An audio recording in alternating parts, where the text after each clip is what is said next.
Terus masa sih gara-gara nggak nutupin rambut kita jadi masuk neraka? Nggak apa-apa kali ya nggak pakai jilbab, kan cuma rambut. Cowok juga punya rambut, kenapa rambut cowok boleh dikasih lihat kalau rambut cewek enggak? Padahal rambutnya sama aja. Meskipun data menunjukkan ya pakai jilbab diperkosa juga. Jika Anda ingin dicintai oleh Allah, salah satu caranya adalah coba dekati cinta Allah dengan perintahnya. Nah, di sini ada ayat jelas. Anda bisa mendapatkan cinta Allah dan perlindungannya jika Anda mau berjilbab.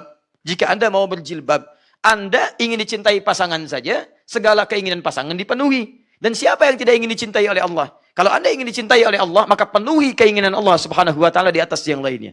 Paham sampai sini?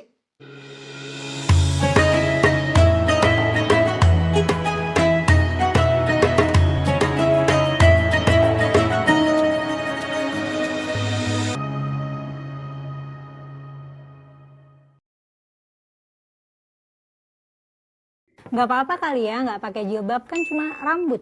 Cowok juga punya rambut, kenapa rambut cowok boleh dikasih lihat kalau rambut cewek enggak? Padahal rambutnya sama aja.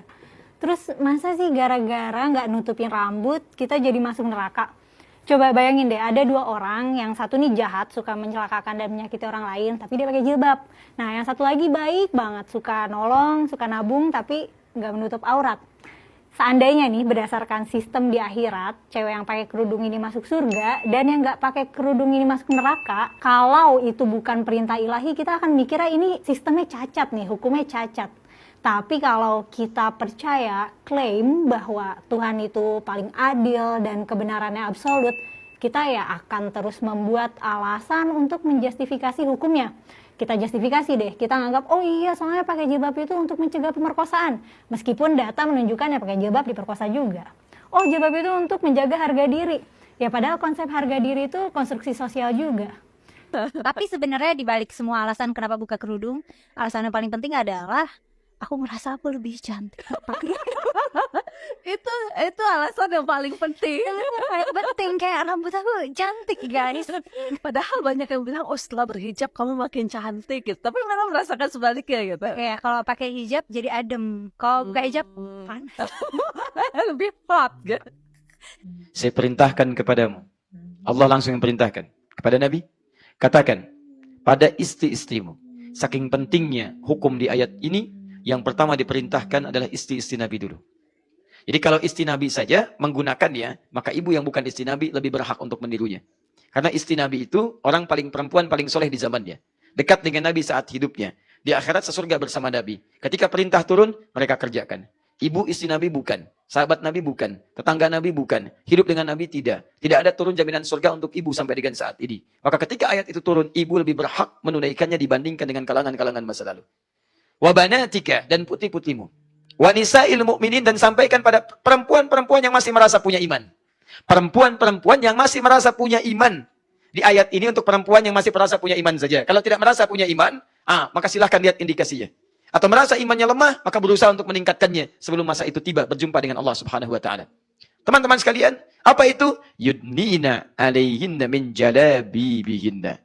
Mulai sekarang, kalau tadi kerudung saja, kalau kerudung kan umumnya nutup bagian kepala paling belakang kan? Ya kan? Kemudian, biasanya kalau kerudung kan simple ya. Simple, kemudian nutup sampai sini. Mulai sekarang kata Al-Quran, tolong kemudian rendahkan. Berubah dari khumar jadi jilbab. Jilbab. Rendahkan kemudian penutup bagian atas itu, dirubah kalimatnya dari khumur jadi jilbab. Yudnina alaihinna min jalabibihinna. Dari jilbab-jilbab mereka. Apa yang dimaksud jilbab di sini? Apakah yang dimaksud jilbab-jilbab putih lambang kesucian? Ataukah mungkin jilbab-jilbab hitam dengan warna-warna yang lainnya? Mari kita lihat keterangan para ulama supaya nanti ada argumentasi yang kuat di sini. Saya bacakan langsung. Ini kitab bagus, namanya Tafsir Ayatil Ahkam. Saya menghatamkan ini sampai di 3 fase utama. Ya, sekali di Indonesia dan 2 kali di Tripoli. Dipelajari dalam 3 tingkat berbeda. Dan ini sangat luar biasa kitabnya. Ini khusus ditulis oleh seorang ulama, Syekh Muhammad Ali As-Sabuni, untuk mengeluarkan ayat-ayat terkait hukum saja dalam Al-Quran. Ini cukup bagus. Metodenya sangat bagus. Ayatnya dituliskan, mufradatnya dijelaskan, makna bahasanya diuraikan, setelah itu diuraikan pendapat hukumnya, ini pendapat para ulamanya, perbandingannya, di akhir keterangan terkuatnya, setelah itu kesimpulannya. Ini metode yang paling bagus dalam perbandingan fikih Islam untuk hal yang paling simpel. Jadi ini tahap-tahap yang sederhana. Tahap yang lainnya lagi lebih kompleks lagi. Ya. Saya bacakan. Bismillahirrahmanirrahim. Ya, halaman 273.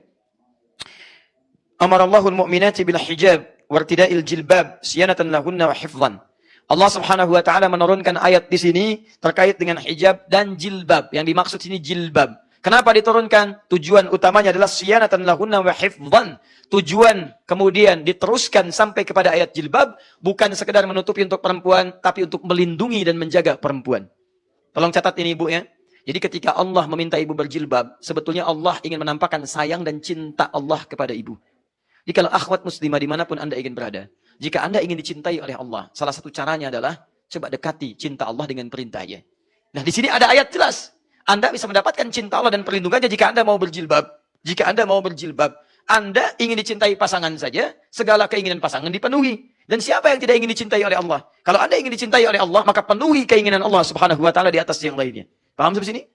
Baik. Nah, apa bukti dari perlindungannya? Teruskan ayatnya. Asa ayyu'rafna fala yu'dzain. Jika perempuan itu telah berjilbab, maka itu tanda ketaatannya di hadapan Allah. Dikenali dia sebagai tanda ketaatan. Kalau sudah dikenali, awas. Khitabnya langsung ke kita, ke laki-laki beriman. Lihat sini. Fala yu'dzain. Maka pastikan, hei pria-pria beriman, lindungi mereka. Tak boleh ada tampak pelecehan kepada mereka. Lindungi. Makanya ketika perempuan pada saat itu mulai mempraktekkan ayat ini, itu langsung berlaku perlindungan pada mereka dan menyebar kepada setiap pria beriman. Sejak saat itu kalau ada yang melecehkan lagi, langsung orang beriman muncul laki-lakinya. Lindungi mereka. Sampai tiba kejadian, begitu ada ayat itu turun, dipraktekkan oleh perempuan beriman, ada yang melecehkan, dan tibalah kemudian peristiwa yang sangat dahsyat itu. Laki-laki beriman berlomba-lomba menolongnya, sampai terjadilah kemudian satu musibah yang dengan itu nanti ada tanda orang Yahudi terusir kemudian dari Madinah dengan perilaku mereka yang melanggar kesepakatan pada saat itu. Di teman-teman sekalian, ini satu ayat ini ditujukan pada perempuan sekaligus juga pada laki-laki. Kalau kita menemukan perempuan-perempuan seperti ini dan perilakunya sudah baik, maka kita punya kewajiban melindungi mereka dengan perintah Allah Subhanahu wa taala. Sebenarnya enak Bu, Ibu kalau berjilbab itu. Laki-laki membantu, laki-laki melindungi, ada iseng, pria beriman membelanya. Masya Allah kesulitan, mau kemana? Pasar, di pasar Keranji, beli beras 3 karung. Susah, ada pria beriman, gampang Masya Allah. Baik, masukkan ke situ, angkat, bayar. Nah, saudara-saudara seiman semua, pernyataan Kumailah Hakimah, mantan hafiz Quran yang kini secara terang-terangan mengaku murtad dan kembali membuat kontroversi dengan berkata, "Gak apa-apa kali ya gak pakai hijab, kan cuma rambut," adalah bentuk pengaburan nilai yang sangat disayangkan, bahkan berbahaya. Kalimat yang terlihat santai ini sesungguhnya menyimpan pengaruh destruktif terhadap pemahaman akidah dan syariat Islam, terutama bagi umat yang masih belajar dan mencari arah. Ketika seseorang yang pernah menghafal kalam Allah yang mengandung keagungan, aturan, dan petunjuk hidup umat manusia justru memutarbalikkan nilai-nilai itu, maka jelas ini bukan sekadar pendapat pribadi, tapi provokasi. Islam tidak pernah mewajibkan hijab karena sekadar menutupi rambut, tapi karena hijab adalah simbol ketundukan dan identitas seorang muslimah yang ingin dicintai dan dimuliakan oleh Allah. Tak heran Ustadz Adi Hidayat langsung memberikan klarifikasi dan skakmat secara ilmiah dan syar'i. Sebab dalam kondisi seperti ini, diam adalah kelalaian. Dakwah bukan hanya tentang menyampaikan kebaikan, tapi juga meluruskan penyimpangan yang mengganggu fondasi umat. Pernyataan Ustadz Adi Hidayat bukan bentuk kebencian, melainkan kasih sayang sejati dari seorang dai yang ingin menyelamatkan umat dari jebakan relativisme dan liberalisasi agama. Kepada Kumailah dan siapapun yang punya pengaruh di media sosial, berhati-hatilah dengan lidah dan jemari kalian. Jangan merasa bebas bicara seolah tanpa pertanggungjawaban. Kalian mungkin bisa lolos dari hukum dunia, tapi tidak dari pengadilan akhirat. Nah, semuanya itulah pembahasan kali ini. Semoga apa yang disampaikan bisa memberikan kita manfaat dan pelajaran baru untuk kita semua. Jangan lupa untuk like, comment, and subscribe, supaya kalian tidak ketinggalan info terbaru dari Dakwah Official. Sekian video kali ini, sampai jumpa di video berikutnya. Wassalamualaikum warahmatullahi wabarakatuh.